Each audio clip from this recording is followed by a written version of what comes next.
एक दिन की बात है। आरूही सुबह पार्क में टहलते हुए जा रही थी। तभी उसे एक रोती हुई बच्ची मिली। आरूही ने उसे रोने का कारण पूछा तो लड़की ने बताया कि वह जिस गुड़िया से खेल रही थी वह इसी पार्क में कहीं खो गई है।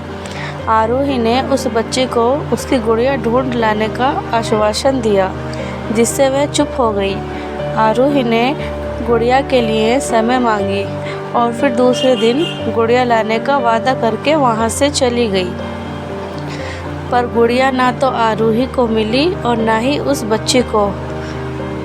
आरूही ने गुड़िया की तरफ से एक काल्पनिक पत्र उस बच्ची को लिखी और जब वह बच्ची पार्क में गुड़िया पाने की आशा में आई तो आरूही ने वह पत्र उस बच्चे को पढ़कर सुनाया।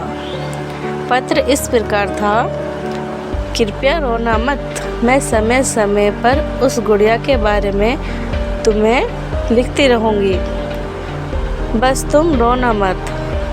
अब आरूही रोज़ उस खोई हुई गुड़िया की तरफ से काल्पनिक पत्र लिखने लगी और लगभग रोज़ ही उस बच्चे को पढ़कर सुनाती, जो कि यात्रा का काल्पनिक वर्णन हुआ करता था।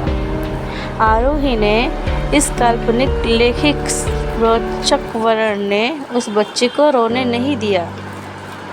वह खुशी खुशी अपनी गुड़िया की घुमक्कड़ी के किस्से सुनाने लगी। अब वह खुश रहने लगी।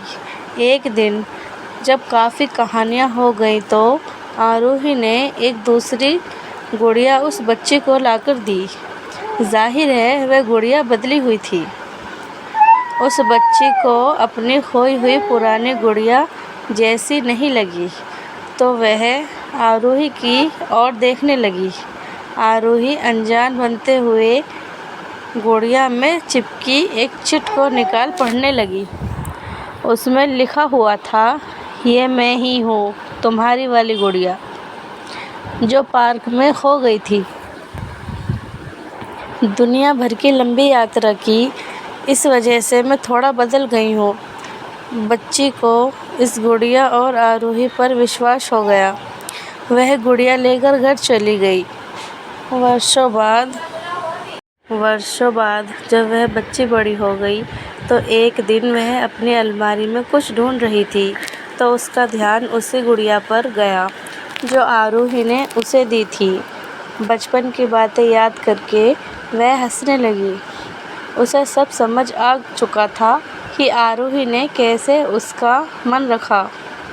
उसे उस गुड़िया पर फिर प्यार आने लगा। वह उसे बड़े गौर से देखने लगी। तभी उसकी नज़र गुड़िया की फ्रॉक की आस्तीन में छुपे एक छोटे से पत्र पे गई।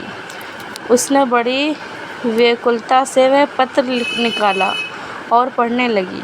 पत्र में संक्षेप में ये लिखा हुआ था, हर वह चीज़ जिससे तुम प्यार करती हो कभी ना कभी तुमसे खो जाएगी और जो तुम्हारे पास होगी वह तुम्हारे लिए सच्चे रूप में बनी होगी।